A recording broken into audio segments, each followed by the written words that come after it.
እናት፣ እህት፣ ሴት ልጅ በአጠቃላይ ቤተሰብ ያላችሁ ማለፍ የሌለባችሁ መረጃ እጅግ አደገኛውና ገዳዩ ነገር ግን በጉዳዩ ዙሪያ በቂ መረጃ ኖሮን እንዲሁም በጊዜ ከታወቀና ከተደረሰበት በሕክምና የሚድነው የጡት ካንሰርን በተመለከተ 10 ቁልፍና ወሳኝ ነጥቦችን የያዘ ቪዲዮ ሰርቼላችኋለሁ።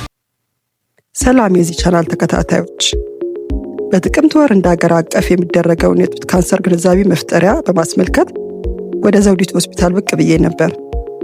በመሆኑ በሆስፒታሉ የጤና ባለሙያዎች ካገኙት እጅግ ጠቃሚ ባለሙያ ምክርና ተጨማሪ መረጃዎችን አክዬ የተረዳሁትን እና ለእናንተም ይጠቅማል ያልኩትን ቪዲዮ ሰርቼላችኋለሁ። ከመጀመራችሁም በፊት እንደተለመደው የደወል ምልክቷን በመጫን ሰብስክራይብ ማድረግ እንዳትረሱ አስታውሳችኋለሁ። አንደኛው የመጀመሪያው ነጥብ የጡት ካንሰር ምንድን ነው የሚለው ነው። የጡት ካንሰር የሚከሰተው በጡት ውስጥ ያሉ ሴሎች ባልተለመደ ሁኔታ ከመጠን በላይ ሲያድጉ እና እብጠት ወይም እጢ ሲፈጥሩ ነው። ቶሎ ካልታከመ ወደ ሌሎች የሰውነት ክፍሎች የመሰራጨት እድል አለው። ሁለተኛው ቁልፍ ነጥብ የጡት ካንሰር ከምን ሊመጣ ይችላል? አንደኛው በጾታ ተጋላጭነት ነው። 99% የሚሆነው በሴቶች ላይ ይታያል። የቤተሰብ ታሪክ፣ በቤተሰብ ውስጥ ካንሰር የነበረው ሰው ካለ። ሶስተኛው የእድሜ መጨመር፣ 35 ዓመት በላይ ከፍተኛ ተጋላጭነት እንዳለ ይታያል። ሌላኛው የሆርሞን ለውጦች፣ ውፍረትና ያልተመጣጠነ ምግብና ክብደት መጨመር ወይም ስብ የበዛበት አመጋገብ፣ የሬዲዮ ጨረር መጋለጥ፣ ሲጋራ ማጨስና አልኮል መጠጣት የመሳሰሉት ለጡት ካንሰር ሊያጋልጡን እንደሚችሉ ይታያል። ሶስተኛው ቁልፍ ነጥብ የጡት ካንሰር ምልክቶች ምንድናቸው የሚለው ነው። የጡት ካንሰር ምልክቶች በጡት ወይም በብብት ላይ ወይም አካባቢ ያለ እብጠት፣ የጡት መጠን ወይም ቅርጽ መቀየር፣ የጡት ቆዳ መቅላት ወይም በጉንጭ ላይ እንደሚታይ ዲምፕል ስርጉድ ማለት ወይም እንደ ብርቱካን ልጣጭ አይነት ጠቃጠቆ የበዛበት መሆን፣ በጡት ወይም በጡት ጫፍ ላይ ህመም፣ እንዲሁም ያልተለመደ ፈሳሽ ደምን ጨምሮ ማለት ነው የጡት ካንሰር ጠቋሚ ምልክቶች ሊሆኑ እንደሚችሉ መረጃ አግኝቻለሁ። አራተኛው ቁልፍ ነጥብ የጡት ካንሰር እንዴት ይታወቃል የሚለው ነው። እነዚህ ምልክቶች ካየንና ጥርጣሬው ካለን በምን ማረጋገጥ እንችላለን? አንደኛው ራስን በመመርመር የራስን ጡት በመደበኛነት በመመርመር ማለት ነው። ራስን መመርመር ማለት ማንኛውም ሴት በግሏ ራሷን በመመርመር የምታረጋግጥበት ዘዴ ሲሆን ይህም የሚደረገው አንደኛው መስታወት ፊት በመቆም በምስሉ ላይ እንደምታዩት ራስን ቼክ ማድረግ ማለት ነው። ሁለተኛው መስታወት ፊት እንደቆሙ እጆችን በምስሉ ላይ እንደሚታየው ወደ ኋላ አድርጎ በጭንቅላት የኋለኛው ክፍል ላይ በማድረግ የጡቶችን መጠን ልዩነት በማጤን ነው። ሶስተኛው የቀኝ ጡትን በግራ እጅ፣ የግራ ጡትን በቀኝ እጅ ብብት አካባቢ በመዳሰስ እብጠት መኖሩን በመፈተሽ ይሆናል። አራተኛው ራስን የመመርመሪያ ዘዴ በውስጥ ጣቶች ጫፍ የጡትን ጫፍ በመዳሰስ እብጠትና የጠጠረ ነገር መኖሩን መፈተሽ ነው። አምስተኛው ጡትን ወደ ላይና ወደ ታች በማንቀሳቀስ መፈተሽ ነው፣ በውስጡ ማንኛውም እብጠት እንዳለ ማለት ነው።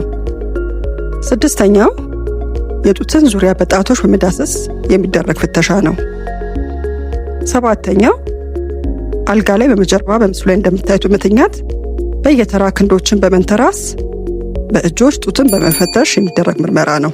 ሌሎች የማወቂያ መንገዶችን ስናይ ማሞግራፊ፣ የጡት ኤክስሬ በመነሳት፣ አልትራሳውንድ ወይም ባዮፕሲ የካንሰር ህዋሳትን ለማረጋገጥ የሚደረጉ ምርመራዎች ናቸው። አምስተኛው ቁልፍ ነጥብ የጡት ካንሰር ሊድን ይችላል የሚለው ጥያቄ ነው። አሁን በመጀመሪያ ደረጃ አካባቢ ያለ ከሆነ ሙሉ ለሙሉ ሊድን ይችላል። ቀደም ብሎ መመርመርም ህይወትን ይታደጋል። ስድስተኛው ቁልፍ ነጥብ የጡት ካንሰር እንዴት መከላከል እችላለሁ የሚል ነው። ጤናማ ክብደትን በመጠበቅ፣ አትክልትና ፍራፍሬ በመመገብ፣ አዘውትሮ የአካል ብቃት እንቅስቃሴ በማድረግ፣ ማጨስን በማስወገድና አልኮልን በመገደብ፣ መደበኛ ምርመራዎችን በማድረግ እንዲሁ አጠቃላይ ጤናማ ህይወትን በመኖር ማለት ነው። ሰባተኛው ቁልፍ ነጥብ የጡት ካንሰር ህክምናዎች ምንድናቸው የሚለው ነው። በእርግጥ ህክምናው በየደረጃውና በየአይነቱ ላይ የተመሰረተ ሲሆን የሚከተሉትን ሊያካትት ይችላል።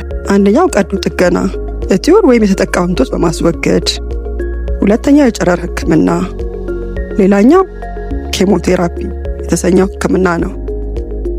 ኬሞቴራፒ በሰውነቱ ውስጥ በፍጥነት ያልተለመደ ሁኔታ በማደግ ላይ ያሉ ሴሎችን ለመግደል ኃይለኛ ኬሚካሎችን የሚጠቀም የመድኃኒት ህክምና ሲሆን የኬሞቴራፒ ህክምና አብዛኛውን ጊዜ ጥቅም ላይ የሚውለው ካንሰር ለማከም ነው።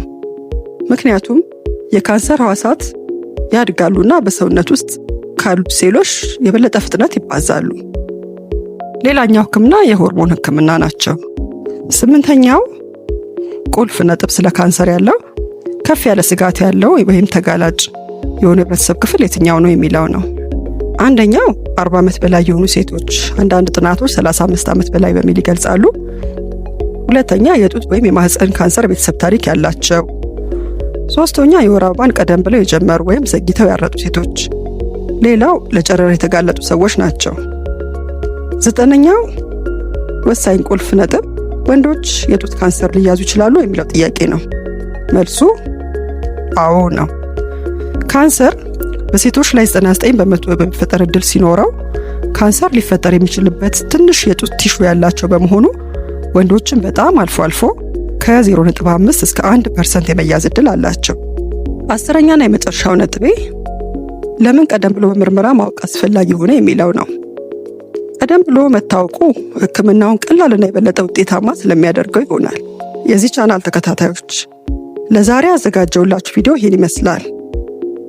እንደነገርኳችሁ እኔ ምርመራውን አድርጌ ተመልሻለሁ። በዚህ አጋጣሚ የዘውዲቱ ሆስፒታል አመራርና ሰራተኞችን እጅግ አመሰግናለሁ።